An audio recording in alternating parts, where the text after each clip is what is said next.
বেতন ভাতা 25,000 থেকে বাড়িয়ে 50,000 টাকা করার দাবিতে দিনভর রাজধানীর শাহবাগ মোড় অবরোধ করেন প্রাইভেট ট্রেনি চিকিৎসকরা। বৃহস্পতিবার বিকেল 5টার মধ্যে দাবি মেনে প্রজ্ঞাপন জারির আলটিমেটাম দিয়ে বিকেলে সড়ক ছাড়েন তারা।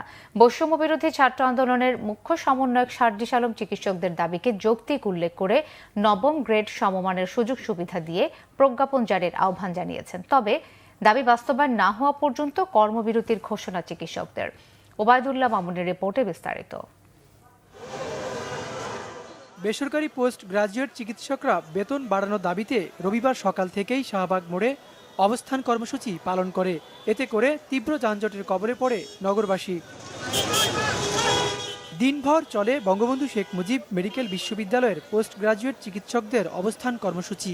তাদের সাথে একাত্মতা ঘোষণা করে সারা দেশেও আন্দোলন কর্মসূচি পালন করে doctors movement for justice society. বিভিন্ন ধরনের প্লেকার্ড হাতে নিয়ে দাবি বাস্তবায়নের স্লোগান দেন চিকিৎসকরা। বর্তমানে 25,000 টাকা ভাতা পেলেও তা যথেষ্ট নয় বলে মনে করেন তারা।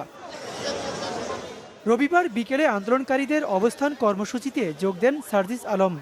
এ সময় তিনি চিকিৎসকদের দাবির সঙ্গে একাত্মতা ঘোষণা করেন।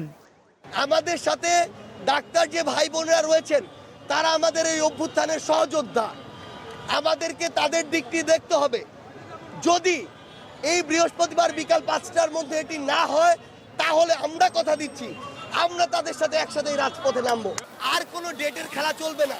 সর্বশেষ সময় আগামী বৃহস্পতিবার বিকাল 5টা।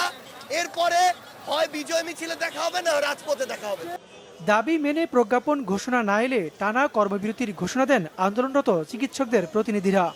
প্রতিটা পোস্ট গ্রাজুয়েট ট্রেনি ডক্টর নবম গ্রেডের সমমানের স্যালারি এবং সকল সুযোগ সুবিধা পাবে এবং এইটা জানুয়ারি মাস থেকে কার্যকর হবে।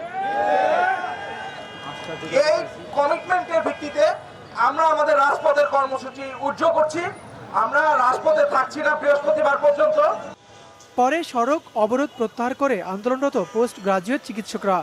2022 সাল থেকে দাবি আদায়ে আন্দোলন করছে বেসরকারি ট্রেনি চিকিৎসকরা। ওবায়দুল্লাহ মামুন, বাংলা ভিশন, ঢাকা।